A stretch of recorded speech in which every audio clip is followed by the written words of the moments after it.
भारत की मुस्लिम राजनीति के वरिष्ठतम नेताओं में से एक आजम खान ने हाल ही में एक साक्षात्कार में अपनी लंबी चुप्पी तोड़ते हुए अपने राजनीतिक जीवन के अनुभव और मौजूदा हालात पर खुलकर बात की। उन्होंने साफ तौर पर आरोप लगाया कि उनके खिलाफ दर्ज सभी मुकदमे राजनीतिक प्रतिशोध और सत्ता के खेल का हिस्सा हैं। आजम खान का कहना है कि उन्हें जेल भेजा गया था सिर्फ मुस्लिम राजनीति को कमजोर करने और समाजवादी पार्टी व अल्पसंख्यक वोट बैंक की एकता तोड़ने के लिए। उनके शब्दों में, मैंने कोई जुर्म नहीं किया, मैंने सिर्फ मुसलमान समाज की आवाज उठाई और उसी की सजा मुझे भुगतनी पड़ी।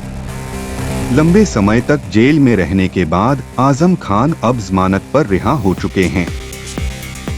रिहाई के बाद उन्होंने कहा कि देश की राजनीति में मुसलमानों की भूमिका धीरे धीरे सीमित की जा रही है।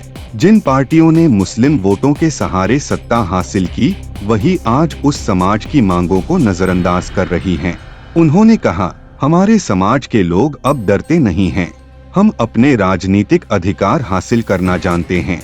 आजम खान के अनुसार मुस्लिम वोट आज भी उत्तर प्रदेश और बिहार के चुनावों में निर्णायक भूमिका निभाते हैं और समाजवादी पार्टी उसी आधार पर एक बार फिर मजबूती के साथ उभर सकती है। राजनीतिक विश्लेषकों के अनुसार आजम खान का यह बयान सिर्फ व्यक्तिगत नाराजगी नहीं, बल्कि उत्तर भारत की मौजूदा राजनीतिक हकीकत को उजागर करता है।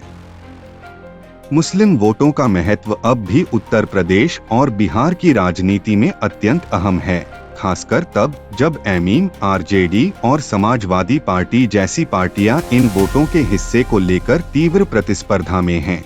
इस परिप्रेक्ष्य में आजम खान की वापसी समाजवादी पार्टी के लिए एक वरदान साबित हो सकती है, क्योंकि वे पार्टी के भीतर पुराने मुस्लिम वोट बैंक को फिर से सक्रिय करने की क्षमता रखते हैं।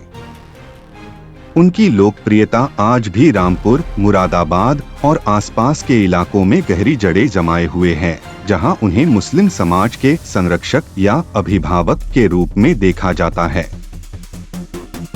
आजम खान ने यह भी आरोप लगाया कि उनके शैक्षणिक संस्थान और सामाजिक कार्यों को भी राजनीतिक प्रतिशोध के तहत बंद कर दिया गया।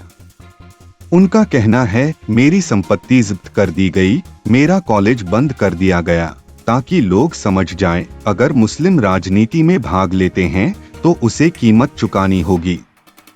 इस बयान ने समाजवादी पार्टी के कार्यकर्ताओं में सहानुभूति की लहर पैदा कर दी है। पार्टी सूत्रों के अनुसार नेतृत्व स्तर पर आजम खान के साथ संपर्क फिर से बढ़ाया गया है, ताकि आगामी चुनावों में वे सक्रिय भूमिका निभा सकें।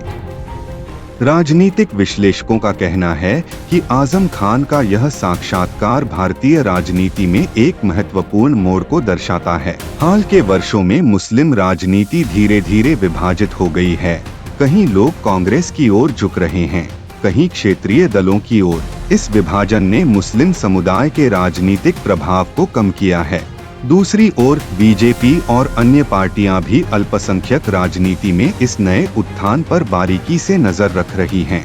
आजम खान का यह साक्षात्कार एक ओर तो उनके व्यक्तिगत रोष का प्रकटन है और दूसरी ओर मुस्लिम समाज की राजनीतिक हकीकत के बारे में एक गहन संदेश भी। भारतीय राजनीति के इतिहास में मुस्लिम नेताओं की भूमिका चाहे जितनी विवादास्पद रही हो, आजम खान का यह बयान याद दिलाता है कि मुस्लिम वोट अभी भी देश की चुनावी राजनीति के केंद्र में है और इसे अनदेखा करने की कीमत किसी भी पार्टी को एक दिन चुकानी पड़ेगी।